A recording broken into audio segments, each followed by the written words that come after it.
الذی ہدانا لہذا وما كنا لنهتدي لولا أن هدانا الله لقد جاءت رسل ربنا بالحق الصلاة والسلام على النبي الأمي العربي القرشي المكي المدني البطي الأبطي التهامي الدافع جيشات الأباطيل والدامغ الصولات الأزاليل مولن الحق بالحق أبي القاسم محمد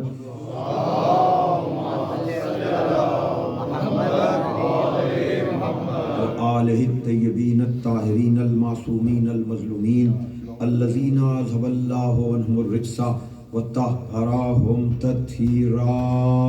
اللهم صل على محمد وآل محمد.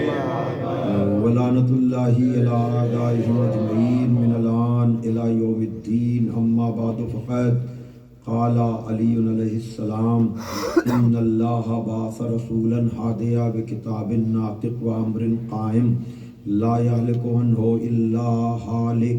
صلوات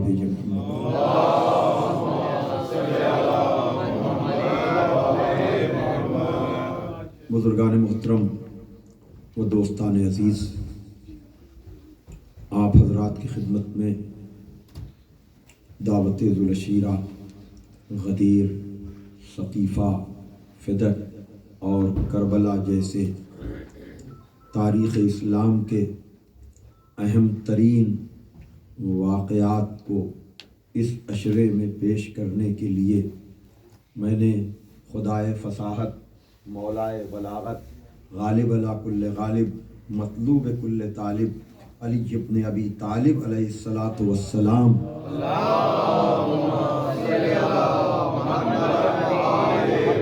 مبارک پر جاری ہونے والے ان الفاظ کو ذریعہ بنایا ہے کہ جس میں مولائے کائنات بعثت رسول پہ گفتگو کرتے ہوئے ارشاد فرما رہے ہیں کہ بے شک اللہ نے مبعوث کیا رسول کو ہدایت کے لیے کتاب ناطق اور امر قائم کے ساتھ. ان چیزوں کے آ جانے کے بعد ہلاک نہیں ہوگا مگر وہ جس کی قسمت میں ہلاکت لکھی ہوئی ہے. عزیزو، میں نے آپ حضرات کے سامنے مختلف حوالوں سے بلکہ غار حرا میں نزول وحی کے پہلے منظر سے جستہ جستہ کچھ تاریخی واقعات کو اشاروں میں بیان کیا. آپ گواہ ہیں کہ نہ دعوت ذوالعشیرہ مکمل پڑھی جا سکی، نہ غدیر پر سیر حاصل گفتگو میں کر سکا، اور ثقیفہ جو غدیر کے خلاف، اصل میں غدیر اور ثقیفہ یہ دو لفظ نہیں ہیں، یہ دو نظریے ہیں، یہ دو آئیڈیالوجی ہیں.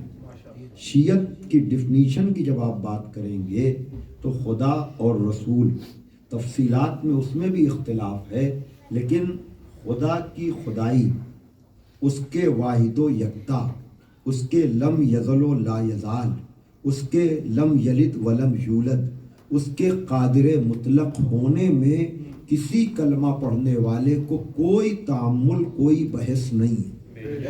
تفصیلات میں اختلاف ہے لیکن ان لفظوں کی حد تک توحید میں کوئی معاملہ بھی ایسا نہیں ہے کہ جو کہے کوئی کہ نہیں ہم اللہ کو ایک نہیں مانتے.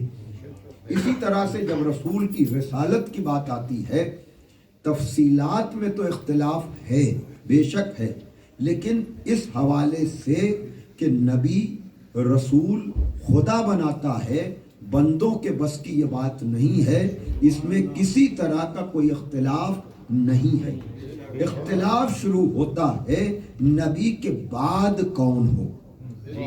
شیعہ پوائنٹ آف ویو یہ ہے، اہل بیت مذہب جعفری والوں کا نظریہ یہ ہے کہ جس طرح سے نبی اور رسول خدا بناتا ہے، بندے نہیں بنا سکتے، اسی طرح سے نبی کے بعد جو سلسلہ ہدایت ہے، نام اس کا کوئی کچھ بھی دے، خلیفہ کہے، امام کہے، رہبر کہے، ہادی کہے، لیکن شیعہ پوائنٹ آف ویو یہ ہے کہ خدا ہی اسے بنائے گا، اس لیے کہ نبوت کے بعد اگر وہ سلسلہ معصوموں کا نہ ہوگا تو وہ اس بوجھ کو اٹھا ہی نہیں پائیں گے۔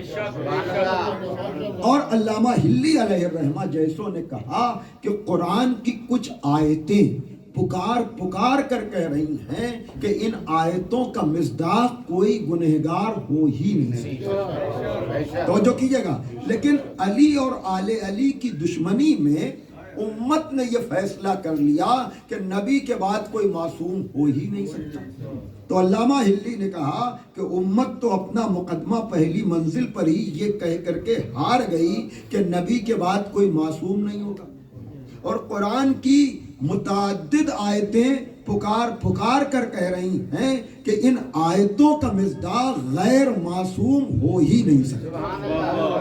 بڑی توجہ، یہ علامہ ہلی کا نظریہ میں آپ کے سامنے پیش کر رہا ہوں کہ ہو ہی نہیں سکتا۔ مثال کے طور پر اگر آیت تطہیر صرف پیغمبر کے لیے ہوتی تو کوئی بحث نہیں تھی، نبی کو ٹھیک ہے 40 برس کے بعد تو سب معصوم مانتے ہیں نا، اس کے پہلے میں نے کہا تفصیلات میں اختلاف ہے، لیکن کم از کم جملے کے طور پر، لفظوں کے طور پر کسی طرح کا کوئی اختلاف نبی کی عصمت پر امت مسلمہ کے دوران تفصیلات میں ہے، میں مانتا ہوں، لیکن میں کہہ رہا ہوں سیف ہائٹ لے کر میں چل رہا ہوں کہ نبی کے لیے کسی طرح کی کوئی بحث اس طرح کی نہیں ہے کہ خدا بنائے گا۔ اب جب خدا بنائے گا تو یہ اصل میں خدائی کا مسئلہ بھی ہے کہ جس کا جیسا خدا ہے اس کا ویسا ہی نبی ہے، اس کا ویسا ہی امام ہے۔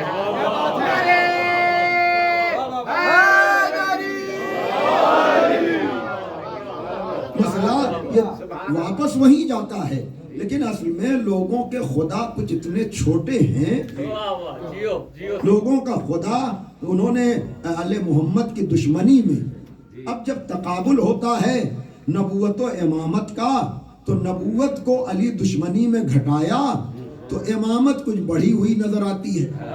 یہ مسئلہ امامت کا نہیں ہے، امامت نے تو توحید و رسالت کو جس طرح سے نہج البلاغہ جیسی کتاب میں پیش کیا گیا ہے، اور ہر علی والے کو سمجھ لینا چاہیے کہ اسے علی ہی کے ذریعے سے خدا کو بھی ماننا ہے، علی ہی کے ذریعے سے رسول کو بھی ماننا ہے۔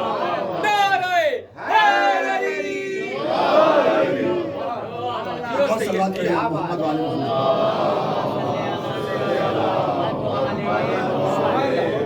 اور لوگ در در کی ٹھوکریں کھائیں تو کھائیں، لیکن علی والے کسی دھوکے میں نہ آئیں، اس لیے کہ علی کی زندگی کا مقصد ہی یہ تھا کہ ایک واحد و یکتا کو اپنے عمل سے منوائیں، اور ظاہر سی بات ہے کہ جو یہ کہہ کر جائے کہ فزت و رب الکعبہ، رب کعبہ کی قسم میں کامیاب ہو گیا، وہ خدا کو منوا کر گیا ہے، کوئی غلط فہمی کا شکار نہ رہے۔ اور اس نے جس رسول کو پیش کیا ہے وہ بھی رسول علی کا بڑا بھائی ہے، تو جو علی جیسے کا بڑا بھائی ہوگا تو علم میں، شجاعت میں، طہارت میں، فصاحت میں، بلاغت میں بڑا ہوگا۔ ہاں کبھی کبھی یہ ذہن میں آتا ہے کہ اگر علی کا بڑا بھائی نبی بھی شجاع تھا، دلیر تھا، بہادر تھا تو اس کے ہاتھ میں تلوار کیوں نہیں تھی؟ تو یہ شریف گھرانے والے ہی سمجھ سکتے ہیں کہ جن کے چھوٹے بھائی لائق ہوتے ہیں وہ بڑے بھائی کو زحمتیں نہیں دیا کرتے۔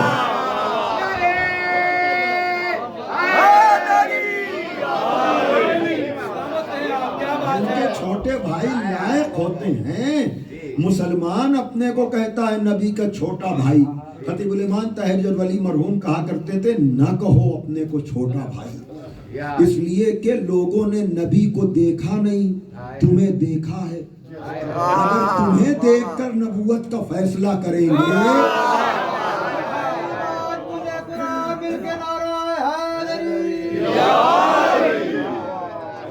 سوات بھیجیے محمد والے محمد پر۔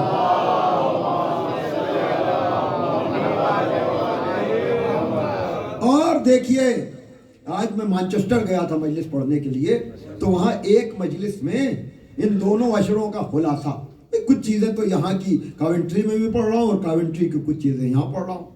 لیکن جو ہے آج مانچسٹر میں ایک اہم ترین شعر جو مس ہو رہا تھا وہ یاد آیا، اور یقیناً ثقیفہ کے لیے پورا عشرہ چاہیے، اس لیے کہ وہیں کا یہ جملہ ہے مانچسٹر کا کہ امت مسلمہ یا امت مسلمہ کے یہ بزرگ، یہ جڑیلے لوگ، لفظ بزرگ ان کے لیے اچھا نہیں لگتا، ایک صلوات دیجیے آپ ذرا محمد والے محمد پر۔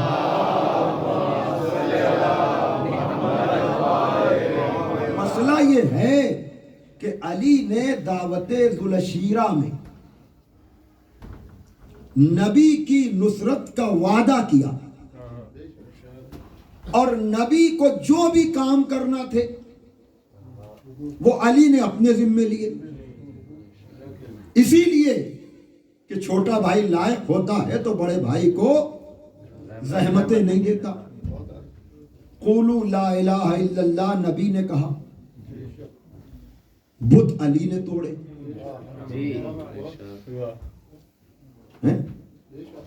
ذمہ دار تو وہ تھے، دعوت تو انہوں نے کیا تھا، کام گواہ نے کیا۔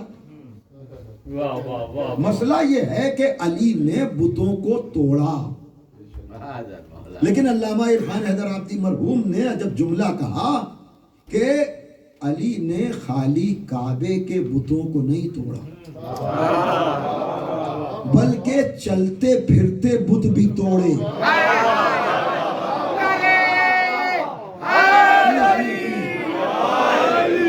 کچھ چلتے پھرتے بت بھی توڑے۔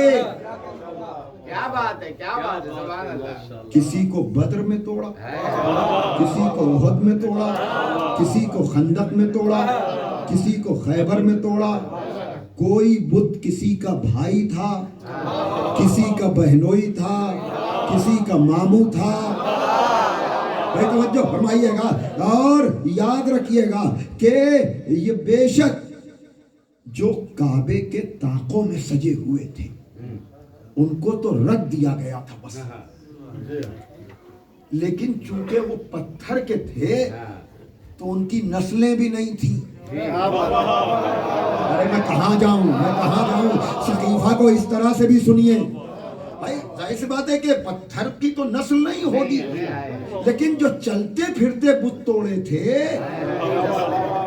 ارے میں کہاں جاؤں توجہ فرمائیے گا، ان کی نسلیں بھی تھیں، اس لیے بت تو سجائے گئے تھے۔ یقیناً ہم انہیں کنڈم کرتے ہیں، جو بھی لا الہ الا اللہ کہتا ہے بت شکن کا ماننے والا بتوں سے اظہار بیزاری تو کرتا ہے، لیکن جو بت چلتے پھرتے تھے اس کے لیے رضا مورامی نے عجب طرح سے کہا کہ یہ حقیقت ہے کہ پتھر کے صنم جھوٹے ہیں۔ سنیے تو تحفہ ہے آپ کو، یہ حقیقت ہے کہ پتھر کے صنم جھوٹے ہیں، ہاں مگر اہل ثقیفہ سے یہ کم جھوٹے۔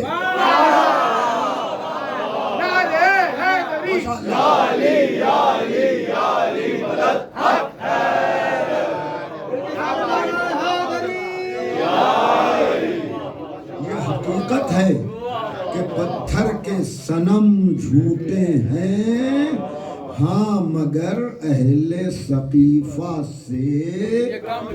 بھائی توجہ فرمائیے گا، اس لیے کہ بتوں نے بخن نہیں کہا۔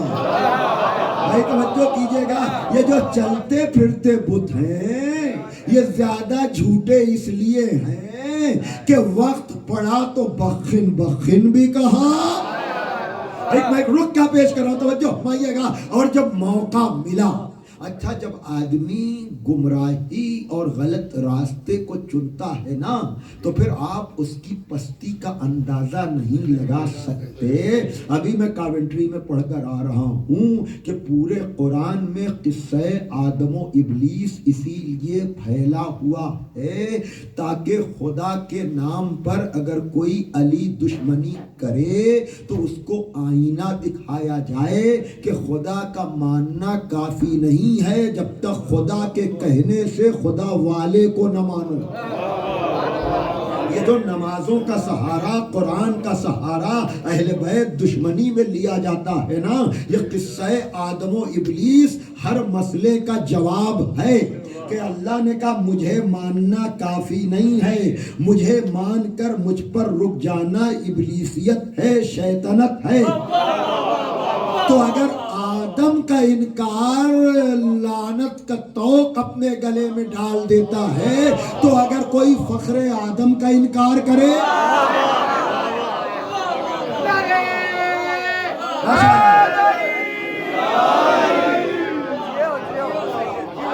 صلوات بھیجے محمد والے محمد پر۔ توجہ فرما رہے ہیں، تو مسئلہ قولوا لا الہ الا اللہ کا ہے، اور یاد رکھیے گا علی کا مسئلہ ایسا ہے، علی کا معاملہ ایسا ہے کہ علی کی تلوار نے بھی اپنا اثر دکھایا، علی کے کردار نے بھی اپنا اثر دکھایا، تلوار والوں کو بھی، یعنی تلوار تو میدان میں چلی لیکن کردار کا حملہ یہ تو کوئی سمجھ ہی نہیں سکتا کہ علی کے کردار کی گہرائی ہے کیا۔ اسے یوں سمجھیے کہ عبداللہ ابن زبیر یہ آئے ہیں مولا علی کے پاس کہ یا علی آپ کا باپ ابو طالب ہمارے باپ کا مقروض اور قرضدار تھا 1000 درہم کا، علی جیسے سخی نے ثبوت بھی نہیں مانگا، کہا جو مانگ رہا ہے دے دو، لیکن دوسرے دن اس بات کو آیت اللہ وحید خراسانی داماد اللہ العالی نے توضیح المسائل کے مقدمے میں جو اصول دین کی بحث ہے واقعاً پڑھنے والی ہے، چاہے توحید ہو، چاہے رسالت ہو، چاہے عدالت ہو، چاہے امامت ہو، چاہے امام زمانہ کی امامت ہو، ان سب کے لیے اس توضیح المسائل کا مقدمہ واقعاً پڑھنے والا ہے۔ اس میں کا یہ واقعہ کہا عبداللہ ابن زبیر نے جناب ابو طالب پر الزام لگایا اور کہا کہ آپ کا باپ میرے باپ کا مقروض تھا، اور علی نے بغیر کسی ثبوت اور گواہی کے ان کا مطالبہ پورا کر دیا۔ دوسرے دن سر کو جھکائے ہوئے آئے یہ کہتے ہوئے کہ یا علی ہم سے سمجھنے میں غلطی ہوئی تھی، مسئلہ برعکس تھا۔ بڑی توجہ کردار کی میں بات کر رہا ہوں، مسئلہ برعکس تھا، آپ کا باپ نہیں بلکہ میرا باپ آپ کے باپ کا مقروض تھا۔ تو جب اقرار کر رہے ہیں تو 1000 کے بجائے 2000 درہم لے کر آئے ہوں گے نا، توجہ فرمائیے گا۔ لیکن یہ علی کے کردار کا کمال ہے، کہا کہ دیکھو تم واپس تو لائے ہو لیکن علی جو دے دیتا ہے وہ واپس نہیں لیا کرتا۔ بڑی توجہ، بڑی توجہ، کہا میرے باپ نے جو تمہارے باپ کو دیا تھا وہ بھی میں نے معاف کیا، اور جو کل میں نے عطا کر دیا ہم دے کر لیا نہیں کرتے۔ سنیے سنیے، کوئی حد ہی نہیں ہے احترام آدمیت کی، کوئی حد ہی نہیں ہے احترام آدمیت کی۔ بدی کرتا ہے دشمن اور ہم شرمائے جاتے ہیں۔ صلوات بھیجے محمد والے محمد پر۔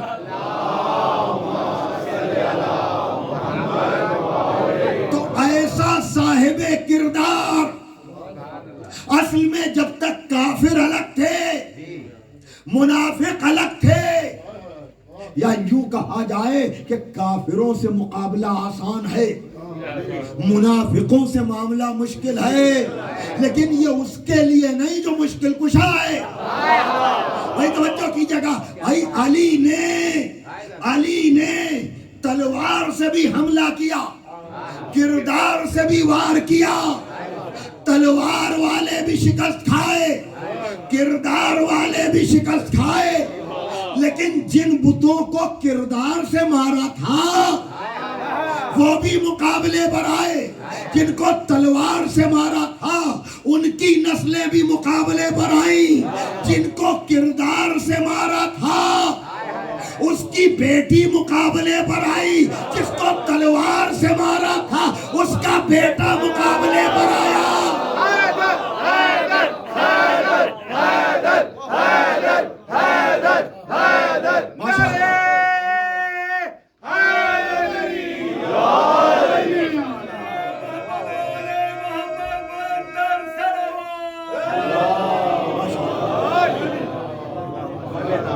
بلند نعرہ صلوات دیجیے.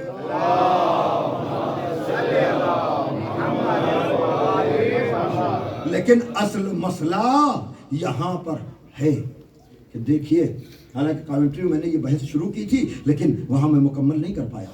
لیکن یاد رکھیے گا، یہ سازشی لوگ، سازشی گروہ، یہ گروہ جس کو نبی نے بیعت کروائی تھی غدیر میں، اب ان کو ایک ایسے موقع کی تلاش تھی کہ ایسی جگہ بغاوت کریں کہ یہ پکڑے نہ جائیں. لیکن مکر اللہ میں روز پڑھ رہا ہوں، روز تو نہیں لیکن کئی دفعہ میں یہ پڑھ چکا ہوں کہ سازش کرنے والے سازش کرتے ہیں واللہ خیر الماکرین. خدا سازشوں کا بہترین جواب دینے والا ہے. دیکھیے پھر میں کہہ رہا ہوں کہ خدا کا کوئی ارادہ کسی کو جبری، قہری، زبردستی سیدھے راستے پر لانے کا نہیں ہے. دیکھیے کیا خیال ہے آپ کا، کبھی کبھی لوگ یہ سوال کرتے ہیں کہ جب نبی کو پتا تھا کہ بزم میں بیٹھنے والے بغاوت کریں گے، جب نبی کو پتا تھا کہ گھر میں آنے والی عورتیں باغی ہو جائیں گی، تو ان کو بزم میں جگہ دینے کی کیا ضرورت تھی؟ ان کو رشتہ زوجیت میں لانے کی کیا ضرورت تھی؟ تو دیکھیے یہ خدا کا انتظام ہے. نبی کے علم پر ہم نے کہا آپ بحث کر سکتے ہیں کہ ممکن ہے نبی کو پتا ہی نہ رہا ہو کہ کون کیا ہے، نہ مردوں کا پتہ رہا ہو نہ عورتوں کا پتہ رہا ہو. تو بھیا ہم معاملہ لا الہ الا اللہ سے شروع کرتے ہیں. ہم سے آپ یہ سمجھا سکتے ہیں کہ آپ کہتے ہیں ان کو برا، لیکن نبی نے تو جگہ دی. تو نبی نے بزم میں جگہ بعد میں دی. اللہ نے ابلیس کو بزم ملائکہ میں جگہ پہلے دی. میں نے بڑی آہستگی سے بہت بڑے مسئلے کو حل کیا ہے. بھائی یہی ہے نا کہ نبی کی بزم میں یہ کیسے آ گئے. یاد رکھیے یہ انتظام قدرت ہے. جو جتنا بڑا مجرم ہوتا ہے اس کو اتنی بلندی سے پہچنوایا جاتا ہے. توجہ فرمائیے گا، ورنہ ابلیس کو بزم ملائکہ میں جگہ نہ ملتی تو کیا وہ پکڑا جاتا کہ اس کے دل میں کیا ہے؟ بھائی توجہ فرمائیے گا. اسی طرح سے چاہے مرد ہوں یا عورتیں، ان کی بغاوت کا پتہ ہی نہ چلتا اگر نبی ان کو اپنے سے قریب نہ کرتے. بھائی توجہ فرمائیے گا، بھائی قریب اگر ہونے کا دعویٰ نہ کرتے تو کتنے لوگ نبی کے جنازے میں شریک نہیں ہوئے، دفن و کفن میں شریک نہیں ہوئے. آپ کسی کا پتہ لگاتے ہیں؟ ہوا کریں. لیکن یہ ایکسپوز اس لیے ہو گئے کہ کل تک نبی کو لکھنے نہیں دے رہے تھے. آج جب نبی کے دفن کی بات آئی تو یہی غیر حاضر ہوئے. جب ان سے پوچھا گیا آپ غائب کیوں ہوئے، کہا نبی کے خلیفہ کا انتخاب، توجہ فرمائیے گا، نبی کے دفن سے زیادہ ضروری تھا. کل کی گفتگو ذہن میں ہے نا. لیکن اس کے بعد ہم سے جو کہا جاتا ہے آج تک یہ رونا ہے کہ ہم نے سقیفہ کے فیصلے کو نہ مان کر امت مسلمہ سے اپنے راستے کو الگ کر لیا. ہم پر جو بڑا الزام ہے وہ یہ ہے کہ جس طرح سے امت مسلمہ نے سقیفہ میں بنائے ہوئے حاکموں کو مانا تھا، آپ بھی مان لیتے. بڑی توجہ، تو سب شیر و شکر ہوتے. لیکن امت مسلمہ، کل میں بات کیا کر رہا تھا؟ اجماع کی، نامزدگی کی اور کمیٹی کی. اس کے بعد آج تک پتہ ہے کیا قانون ہے؟ ابو بکر البغدادی تک بھئی خلافت کا تو دعویٰ اب تک ہے، لیکن یہ کس قانون میں آتی ہے پتہ ہے؟ پہلا حاکم آیا اجماع کے نام پر، دوسرا آیا نامزدگی کے نام پر، تیسرا آیا شورا اور کمیٹی کے نام پر. اور معاویہ سے لے کر ابو بکر البغدادی تک، اب اس ترتیب کو چاہے الٹ لیجئے، ارے صلوات بھیجیے محمد والے محمد پر۔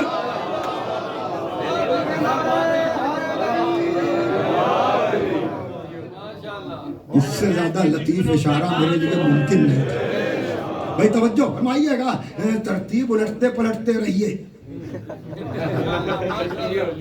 تو آپ کو اندازہ لگ جائے گا۔ لیکن اصل میں ان لوگوں سے چوک جہاں پر ہوئی، وہی بات، علی بھی خدا کا نمائندہ ہے نا، ان سازش کرنے والوں کو کیا بتاؤں، بڑی تیزی کے ساتھ وقت گزر جاتا ہے۔ لیکن آج میں ایک فیصلہ کن گفتگو تو کروں گا ہی۔ تو معاملہ یہ ہے کہ سوچا یہ تھا پہلے تو ابو سفیان کے ذریعے سے،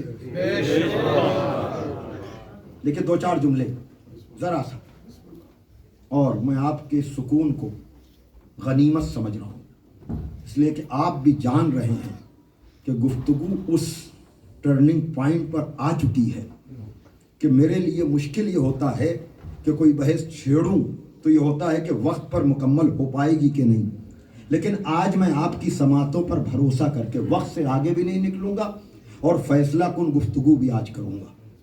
توجہ فرمائیے گا، دیکھیے پہلی بات تو یہ ہے کہ جو لوگ بھی بت پرست تھے وہ خدا کی خدائی کو سمجھ نہیں سکتے تھے، اور آج بھی جہاں جہاں یہ معاملہ ہے بتوں کو تو مان لیں گے، نہ دیکھے جانے والے خدا کو نہ مانیں گے۔ یعنی پستی کی یہ حالت ہے کہ جانوروں کو مان لیں گے، درختوں کو مان لیں گے، لیکن خالق و مالک کو نہیں مانیں گے۔ اور یہ بات امت مسلمہ کی بھی ہے، خالی بت پرستوں کی نہیں ہے۔ ولایت کے نام پر ماننے پر آئیں گے تو ایسوں کو ولی مان لیں گے کہ جن کے شجرے کا بھی پتہ نہیں۔ وقت ہوتا تو میں آپ کو ساروں کے شجرے بھی بتاتا، اس لیے کہ امامت کے نام پر عبداللہ ابن عمر جیسے حجاج بن یوسف تک کی بیعت کو تیار ہو گئے، اور اس نے بھی ہاتھ بھی نہیں بڑھایا، رات کی تاریکی میں کہا پیر پہ بیعت کر لو۔ یہ ہے حیدر کرار چھوڑنے کا نتیجہ۔ بھائی صلوات بھیجئے محمد والے محمد پر۔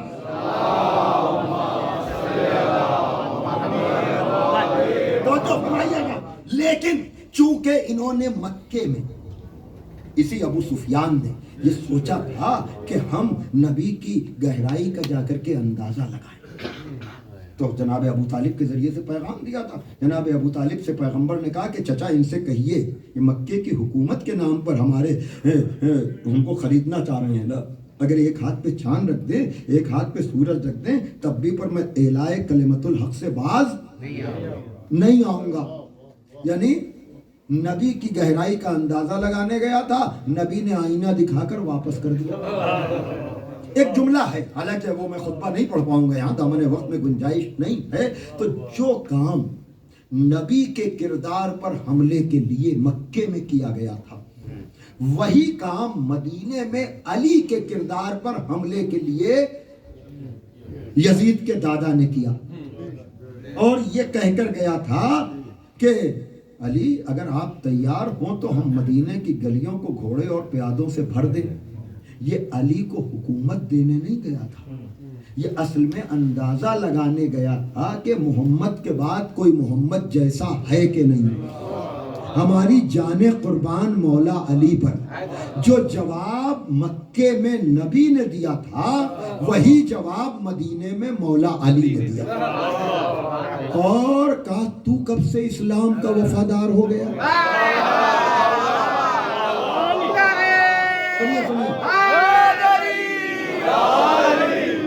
حالانکہ